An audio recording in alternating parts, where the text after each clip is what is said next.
Well, now that the music has stopped, I can say something. We are in St Paul's Cathedral in central London, and Christian Climate Action action in the cathedral today. The Christian Climate Action Group are actually going to stay in the church today for as long as it takes until they hear from the canons of the church and the investment side of the church that they are going to divest of their fossil fuel investments, perhaps before COP26. So the church have been very gracious so far in not throwing us out and in actually applauding the protest that's going on now. But they are all leaving as if it's something that has been organised by the church. So we are going to be left here with the church organisers and the people who run the church, and they're going to get a slight shock when we just don't go away.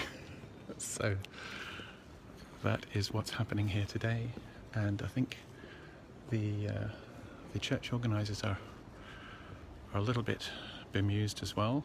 Don't quite know what to do next. Perhaps they're just hoping that Christian Climate Action will pack up and go home, but we're not. We're staying. So, is everybody feeling okay? It was amazing. Good. Literally an act of worship. It was so beautiful. It was so beautifully, seamlessly part of the worship. Mm-hmm. And it felt like the Spirit of God descended on it because everybody remained in that state of worship. They did.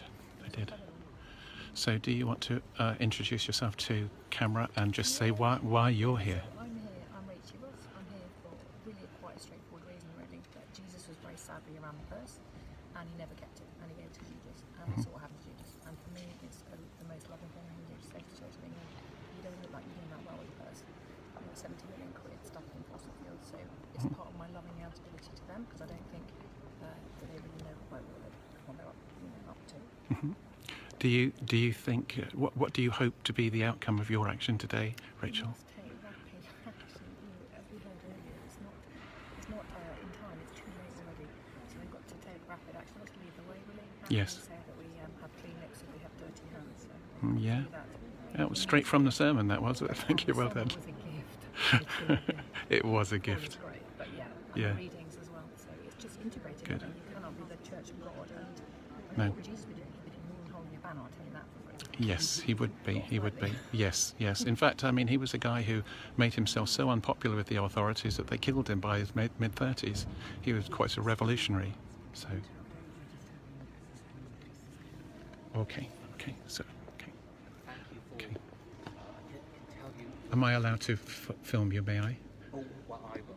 I'm just a humble Okay. priest. I'm not one of the... But just to say thank you for coming and speaking when you did. Yes, Thank you. As you did it, we really appreciate it. After the service was over. Yes. The sermon caller was great. I watch you online. I got the support. I see the interview. Yes, so I thought it was brilliant. How getting on? Right. How getting on? Good. So, the clergy who were administering the service are here talking to Christian Climate Action today at the moment, and we are developing a dialogue, shall we say, with them. So, I'll come around. I'll get around and interview some more people in a moment. But I'd have to say that the response has been gracious, kind of, isn't it? So, yes, thanks, Chris Howson. Much needed solidarity. We're just waiting for the church to actually make an actual move on their investment portfolio. Now, at the moment, we know that they've got £80 million, which is in fossil fuel investments, the Church of England. So we are asking them to dispose of those investments and do it in a very public way and announce it before COP26, so that the Church of England actually leads the government. The Church of England is, and this particular church, is kind of like an organ of state. Here in this place have been held famous weddings, famous funerals. It is kind of like the church of choice of state. And we're hoping that if the Church of England, and particularly this Diocese of London, divest and say so, that our government will actually start listening. So that is the plan anyway. So here we go. Let's just go around and see what's happening. Thanks everybody who is watching at the moment. If you would like to share, if you would please share this link or this video, we'd appreciate that.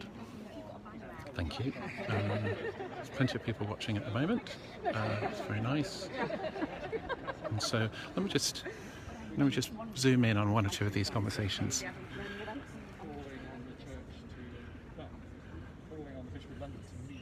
We've got some webinars planned for COP26. Oh, that'd be amazing. Whether it's something with the adult learning programme. Yeah, definitely. Before the 10th of September.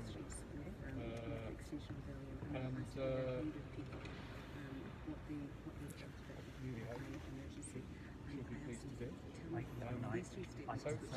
If you want to give, Will you pass it on? then I can send it. So is it for the Bishop of London? Yeah. Is the original? Yeah.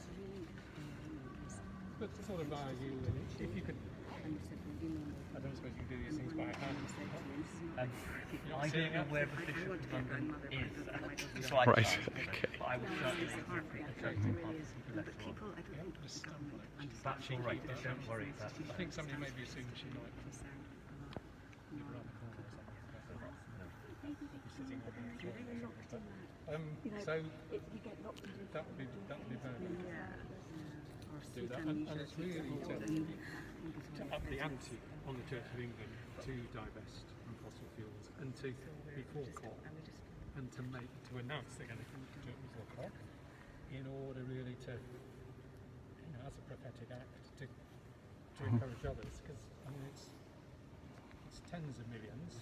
I mean, although 21 dioceses still invest in oil and gas, but it's tens of millions rather than billions. But we all know the church commissioners do, I think it's a 9 billion portfolio investments, and where they go, we believe, we pray others will follow. So it's with great urgency. So I would please get the letter to her with great urgency, please. And because time is so short, as all the converted here, I know, but as all the climate scientists tell us, is a recent IPC report. What did they say? Code Red. Code Red. Yes. Yeah. It's, yes, we would. And for all the other creatures that the earth is the home itself. So Code Red for all of them. Exactly. There's so many tipping points that we don't have it. So soon. And it feels like COP, which our country is hosting and leading, is so crucial. Thanks for that, Bill. I shall just go and get a microphone and connect it up so that we can hear some of those conversations. So this is the church at the moment. It's largely empty of people, but there are plenty of ushers, and I can see security hovering at the back of the church. I don't know whether you can hear me, but I shall just get my condensing microphone connected here. Hopefully you can hear then some of the conversations occurring. Sorry about the fingers.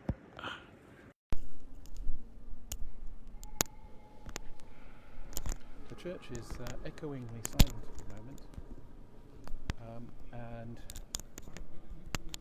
clergy are talking to us. I think that they're beginning to beginning to talk about the negotiation.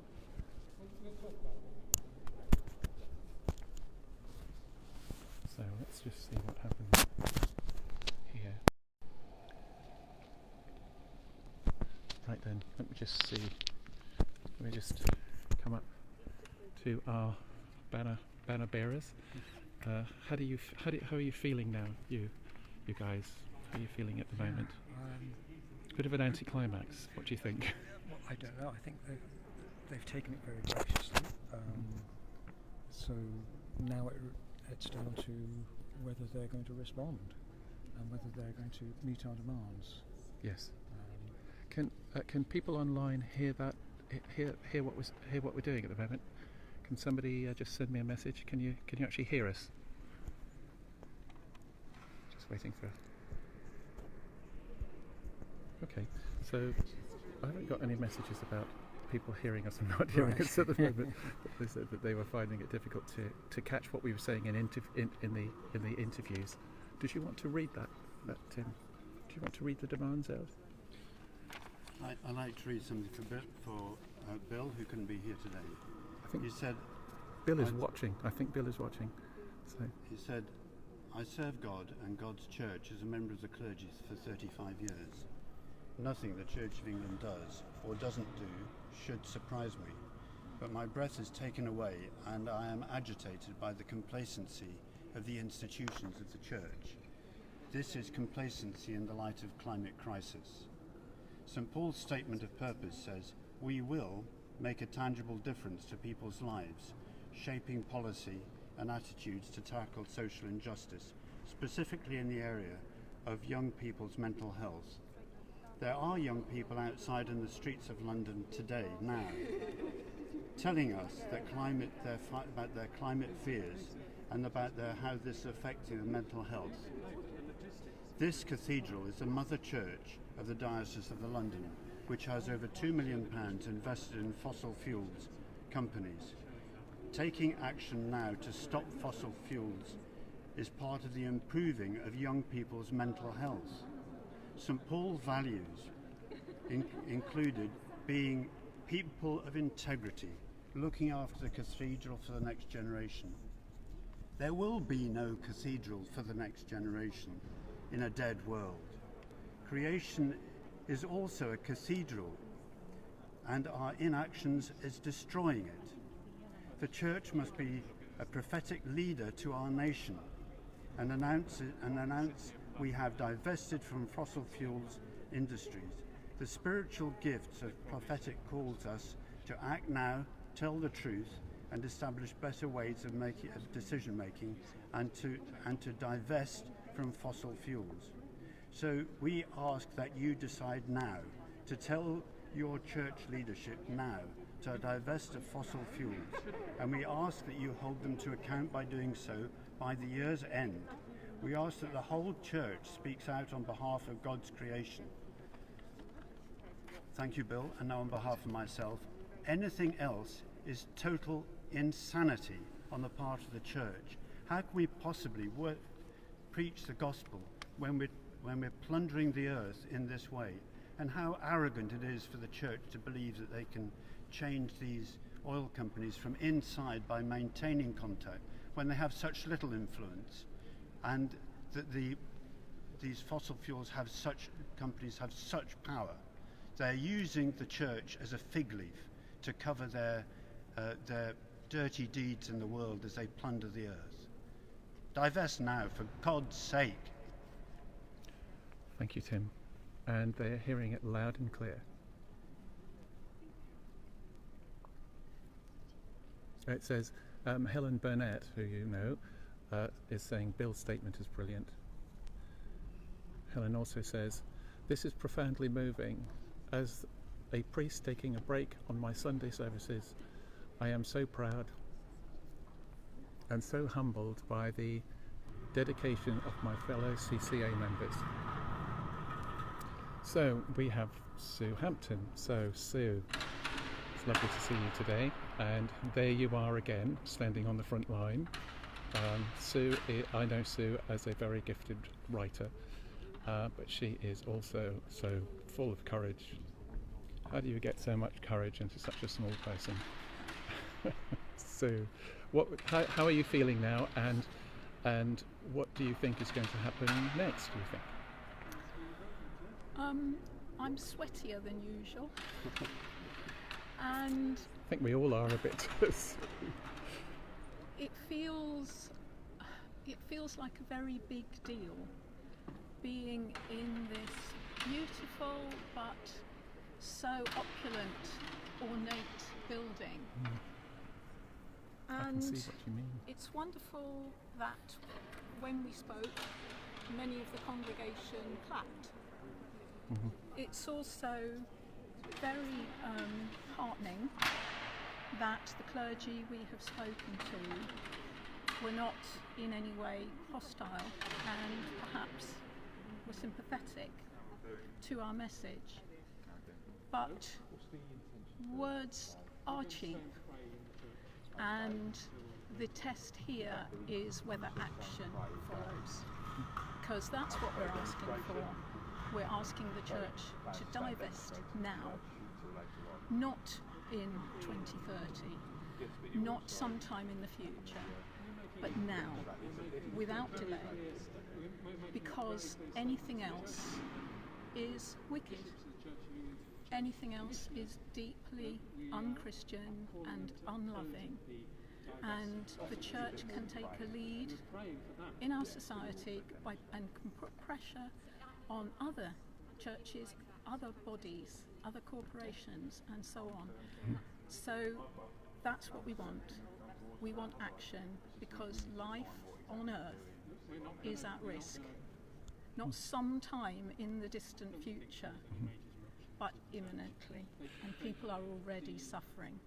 And as Antonio Guterres, of the Secretary General of the United States, the United Nations, said recently, there is no more time for excuses. There are no more excuses. It's a code red. So we now know that people can hear us. We'll come back to you for what you wanted to say when I peeled off to get the microphone. So, Well, I think so actually, do you want to introduce yourself to camera? I'm Steve Jarvis, member of CCA. I think the churches must shake the coal dust from their sandals and turn away from those who market fossil fuels, who push them, who have been responsible for crushing the science, for quietening the science, for lobbying. You know, shake that coal dust from their sandals and act as if the Gospels were real. We heard in the first reading today, there's no point looking in the mirror, we need to be people who act. That's what counts, that's what we need the church to do now. That's a wonderful sentiment, thank you. Straight from St. Francis, I think. Sorry? Straight from St. Francis. Go out and preach the gospel. Use words if necessary. Yes. So deeds, not words. Yes. So here we have a Metropolitan Policeman. This gentleman hasn't. Val speaks for me. Yes, okay. So as far as today's concerned, it's this is the furthest you're going to go today in terms of actions. I can't answer that question. All I can say is that we have no intention of perpetrating criminal damage in this space. In this space. And what's your name, madam? My name is Val. Val. Thank you. So I think they're all just deciding what's happening today. And you plan to be inside the church for the rest of the day? Yes. Yes. And unless they come up with the letter that we've asked for. Well, Okay, so it's conditional, you'll be in here. we I think it's probably. So it's getting very mixed wires Yes, here. it is. He's giving conditions for you staying here. Oh well, sorry. I think we've made it clear we're staying here in prayerful action as members of Christian Climate Action. That's all.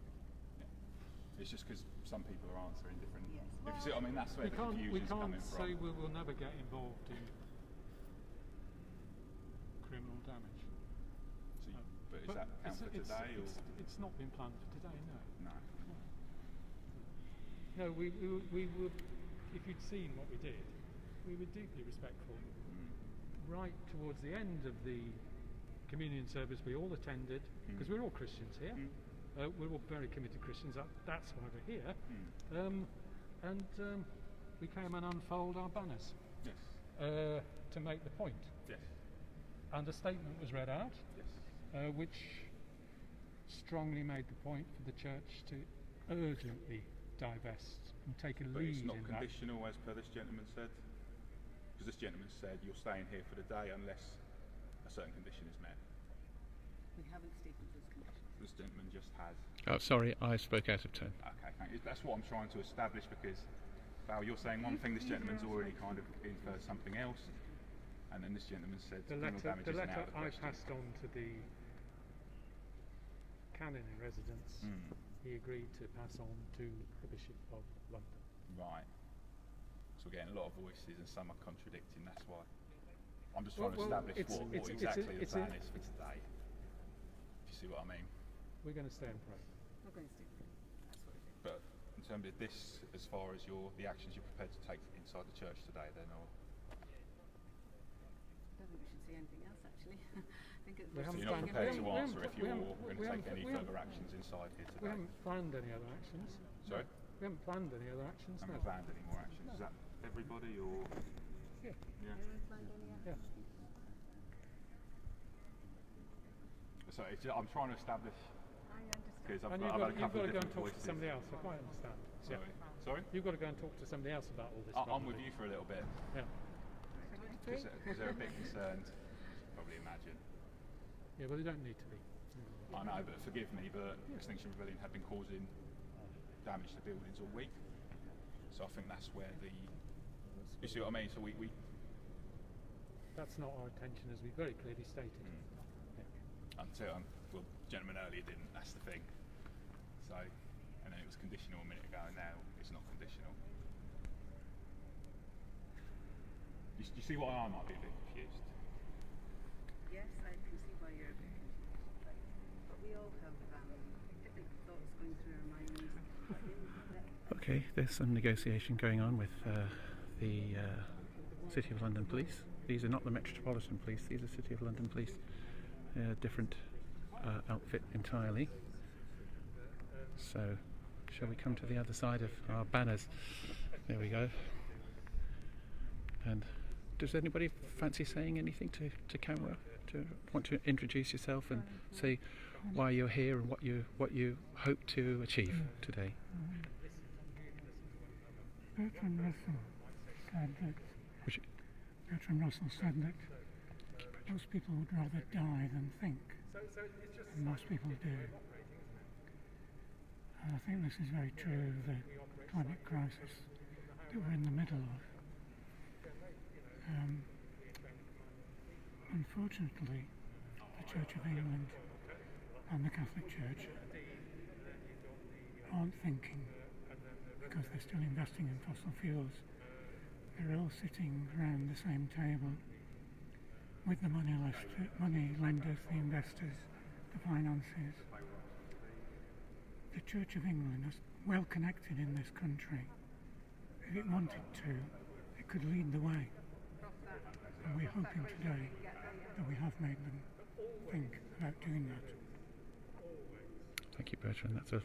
That's a very, very helpful thought. Thank you. That's what we're all here for today. So, do you not want to say anything? Okay, I'm going to just move it. Does anybody want to say anything to camera? Is there anything that you'd like to say about today? Right, I have spent my entire professional life safeguarding children, and I believe very strongly that the actions that cause climate change, the climate crisis, are going to harm children. Children that are here now, my grandchildren, their children, their grandchildren. The world that we leave to them will be a very sad and a very difficult world to live in, and that's not safeguarding the rights of children. And the speech that you made from the pulpit was very, very powerful. Did you write that yourself? I did, yes. Respect. Thanks very much, Kate. Yeah, respect. Well, thanks for talking to camera. We've got about 30 people watching at the moment, but obviously it's going to be streamed on the CCA website for ages, so lots of people will be able to come back and see these. Thanks. Would you like to say anything to camera at all? Just another dedicated Christian. Right. We're in the middle of the biggest crisis that humanity has ever faced, and the IPCC has spelt it out in no uncertain terms for us as a code red warning. And one of the best things we can do to avert a catastrophe is to actually divest from fossil fuels, to dump all the fossil fuels, to pull the plug from their profits and so on. Is that generally? The church still continues to take the line of engaging with these companies in the hope that they'll change them or influence them in some way. Yes, we've heard that. And companies like BP and Shell have said that they're developing sustainable and green ways, but that's all lies basically. It's behind the scenes they're continuing to spend millions and millions on developing new oil fields, gas fields, coal mines. Yep. And and engagement is too slow. There's a UK Divest report which actually has researched into that, and engagement's far too slow, and we just haven't got the time. We're out of time. Good message. Yeah. As Albert Einstein said, those who have the knowledge, have the privilege to know, need to act now. Well, thanks very much for that. That's great. And so the Metropolitan Police over there, the City of London Police are conferring, slightly bemused by all of this, trying to create slight divisions amongst us by saying this gentleman said this and that gentleman said that. But a very unified group of people we have here. So I'm going to end the stream for the moment until we have more action, as it were. So for the time, and also it allows me to charge this this phone. So a very, very interesting action here in St Paul's Cathedral, and the outcome we don't know yet, but we have high hopes. So hope to join you later. Bye for now.